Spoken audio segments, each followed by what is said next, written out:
오늘은 지난 시간에 이어서 간에 좋은 음식에 대해 살펴보겠습니다. 우리 전통의학에서는 오행을 가지고 모든 것을 이해하고 진단합니다. 고기를 먹을 때도 오행에 맞춘 오축으로 합니다.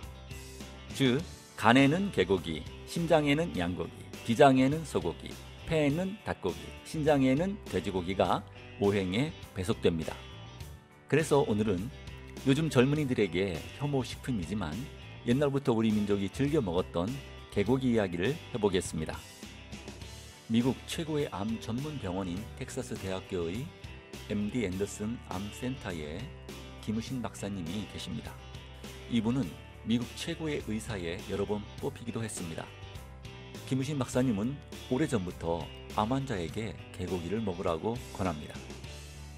그가 서양 의사이면서 개고기를 권하는 이유는 채식만 해서는 암 수술이나 항암 치료를 이길 수 없기 때문입니다. 단백질이 풍부하고 나쁜 지방이 적은 개고기를 먹어야 수술 부위도 빨리 아물고 건강도 되찾는다는 겁니다. SBS에서 방영했던 드라마 재중원 3회를 보면 갑신전면 때 칼을 맞은 민영익을 미국 선교사 알렌이 치료하는 장면이 나옵니다.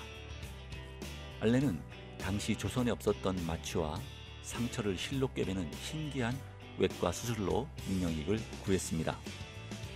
그러나 수술로 봉합한 상처가 쉽게 낫지 않는 겁니다. 그래서 한의사들이 민영익에게 개고기를 먹여서 몸을 보호하는 전통 식이요법을 권했습니다. 알렌은 처음엔 기겁을 했죠. 그러나 계속 상처가 아물지 않자 개고기를 먹도록 했습니다. 놀랍게도 봉합 부위의 상처가 아물기 시작했고 몸 상태가 눈에 띄게 좋아졌다는 일화가 있습니다. 본초 봉원에는 상처로 인한 배창, 즉 상처가 오랫동안 아물지 않아 묽은 물이 흘러나오면 매일 개고기를 먹는 것이 좋다고 기록하고 있습니다. 그럼 왜 개고기가 상처를 빨리 낫게 하는 걸까요? 개고기는 목에 속합니다. 간은 목에 속하며 간은 근육을 주관합니다. 따라서 간의 고기인 개고기가 근육에 난 상처의 회복을 돕게 되는 겁니다. 이것은 오행의 이치요 삶의 경험이지 과학으로 설명할 수 없는 것입니다. 동의보감에 보면 개고기는 성질이 따뜻하고 짜고 신맛이 있어 오장을 편히하고 혈맥이 잘 통하게 하고 장과 위를 든든하게 한다. 또한 골수를 가득 차게 하고 허리와 무릎을 더워지게 하며 양도를 일으키고 기력을 더한다고 했습니다. 여기서 기양도는 양기를 일으킨다는 말인데요. 즉 남성의 발기력을 높여준다는 뜻이고요. 이기력은 기운을 나게 한다는 말입니다. 여기서 중요한 것은 개고기는 열성이므로 체질적으로 몸이 차고 허약한 사람에게는 좋으나 몸에 열이 많은 사람에게는 맞지 않습니다. 또 양기가 강하고 쉽게 발기가 되는 사람은 피해야 합니다. 많이 먹으면 오히려 손해를 볼 수 있기 때문입니다. 다음은 냉이입니다.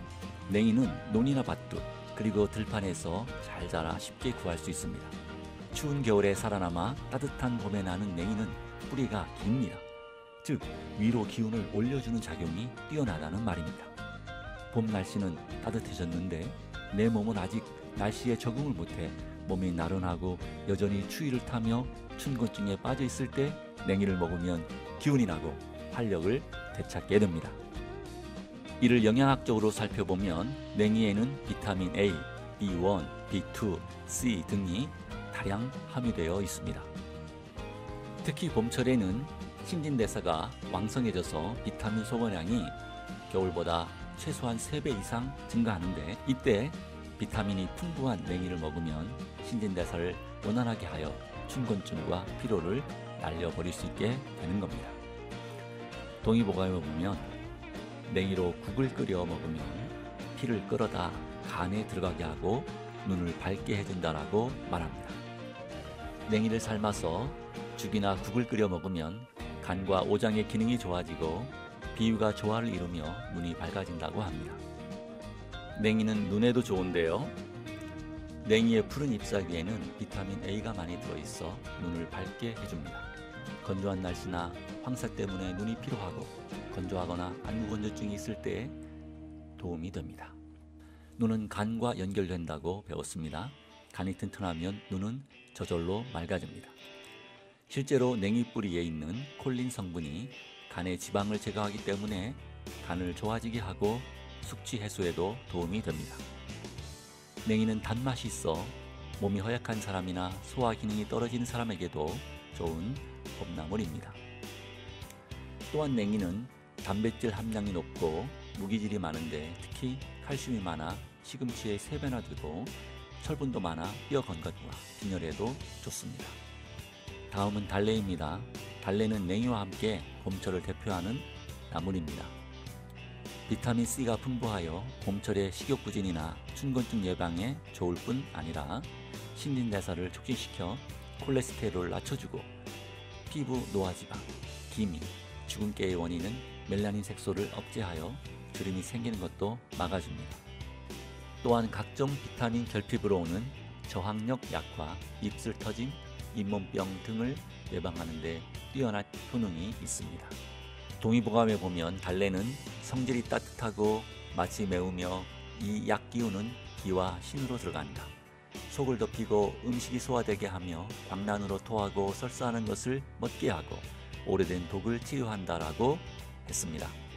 달래는 매운맛의 따뜻한 성질로 마늘과 효능이 비슷하며 봄의 양기를 보태줍니다. 마늘과 같이 매콤한 맛을 내는 황화알릴이 들어있어 혈액순환을 좋게 하며 비타민C와 칼슘도 많이 들어있어 정력에 도움이 됩니다. 한의학에서 달래는 오늘날 암이나 종양을 말하는 적개와 부인과의 주근피, 어혈덩어리인 혈괴를 치료하는 약초로 알려져 있습니다. 손발이 유난히 찬 여성, 입술이 자주 트거나 마르는 여성, 입술 모양이 바르지 못하고 삐뚤어진 여성은 선천적으로 자궁이 약하거나 혈이 부족하여 생리불순이나 자궁출혈로 고생하기 쉬운 체질입니다. 이런 여성에게 아주 좋은 음식이 바로 달래입니다. 달래 100g에는 하루 필요한 섭취량의 6배에 달하는 철분이 함유되어 철분 부족으로 인한 빈혈에 시달리는 사람에게 아주 좋은 음식입니다. 다음은 부추입니다. 푸른색의 부추는 간에 정말 좋은 채소입니다. 제가 자란 충청도에서는 부추를 정구지라고 불렀습니다. 그런데 이 정구지의 한자 뜻을 보면 부부지간의 정을 오랫동안 지속시켜준다는 뜻으로 전 부추보다 정구지가 왠지 정감이 갑니다. 정구지에도 재미있는 전설이 있어 소개해 드리겠습니다. 어느 두메산골에 한 부부가 살았는데 남편이 오랫동안 병석에 있었습니다.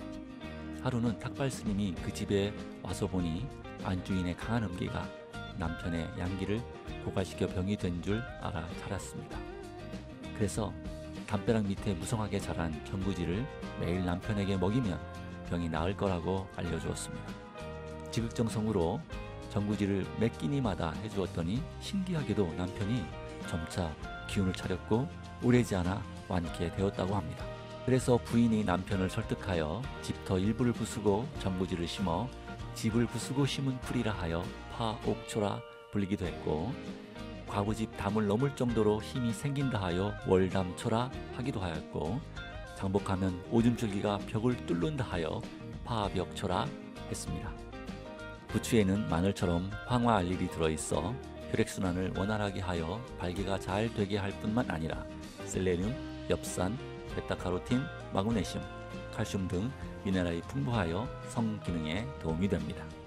요즘 남성들이 정력을 위하여 비싼 건강보조식품을 사 드시는데 그거 의미 없습니다. 제가 알려드리는 음식, 우리 주변에서 쉽게 구할 수 있는 음식, 우리 조상들이 즐겨 드셨던 음식을 드시면 부작용도 없고 저비용으로 건강을 챙기실 수 있습니다. 본초 강목에 보면 부추 생즙을 마시면 천식을 다스리고 어독을 풀며 당뇨와 식은땀을 그치게 한다고 했습니다. 옛말에 봄부추는 인삼, 녹용과도 바꾸지 않는다라는 말이 있듯이 부추는 몸에 정말 좋은데요. 부추에는 카로틴, 비타민 B1, B2, C 등이 많이 함유되어 비타민의 보고로 알려져 있고요. 그 외에도 칼슘, 칼륨 등의 무기질을 다량 함유하고 있어 소화 흡수가 잘 되어 위장을 튼튼하게 할 뿐만 아니라 피를 맑게 하여 신장과 간을 튼튼하게 합니다. 부추는 간의 채소답게 간 해독의 원료인 황을 함유하여 간의 기능을 개선할 뿐 아니라 알코올 대사 과정에서 체내 지방 합성 효소를 억제하고 콜레스테롤의 배설을 도와 지방간을 예방하는 효과가 있습니다. 또한 부추는 나트륨을 배출시켜 만성 피로와 고혈압 예방에 좋은 효과가 있습니다. 부추는 매운맛의 따뜻한 성질로 나이 들어 신장의 양기가 쇠약해져서 허리와 무릎이 시리고 배가 항상 냉하고 설사를 자주 하는 사람에게는 도움이 됩니다. 그러나 열이 많고 더위를 많이 타는 분들은 적게 먹어야 합니다. 다음은 두릅입니다. 두릅은 영양이 풍부해 산채의 왕이라 불리며 향기와 맛도 나물 중에 최고입니다. 입맛이 없는 봄에 싱싱한 두릅을 살짝 데쳐 초고추장에 찍어 먹으면 달아났던 입맛이 금방 돌아옵니다. 이른 봄에 먹는 별미 중에 으뜸이지요. 두릅순에서 나는 독특한 향은 전유 성분인데 마음을 편안하게 합니다. 또한 비타민 C와 B1 이외에 신경을 안정시키는 칼슘도 많이 들어있어 온갖 스트레스에 시달리는 직장인들이나 수험생들이 섭취하면 머리가 맑아지고 평소에 신경쇠약이나 우울증을 겪는 사람이 섭취해도 도움이 됩니다. 두릅에는 사포닌 성분이 들어있어 혈액순환을 잘 되게 하여 피로도 풀어주고 비타민 A와 단백질이 많이 함유되어 있어 영양학적으로도 좋은 음식입니다. 두릅은 혈당을 떨어뜨리는 효능이 있어 당뇨병 환자에게 좋습니다. 잎보다는 뿌리 껍질 부분에 혈당치를 낮춰주고 인슐린을 촉진시키는 물질이 많이 들어있습니다. 그래서 당뇨병 환자가 두릅을 먹으면 혈당치를 떨어뜨리고 허기를 면할 수 있고 신장 기능이 약해 몸이 붓고 소변을 자주 보는 사람에게도 도움이 됩니다. 두릅은 오신채 중에 하나입니다. 오신채란 파, 마늘, 달래, 두릅, 부추 5가지 매운맛이 나는 채소를 말하는 건데요. 불과나 도가에서는 성욕과 분노를 일으킨다고 금기시하기도 했습니다. 오늘은 여기까지 하겠습니다. 다음 시간에도 계속 이어서 간에 좋은 음식, 특히 해산물 중심으로 살펴보겠습니다.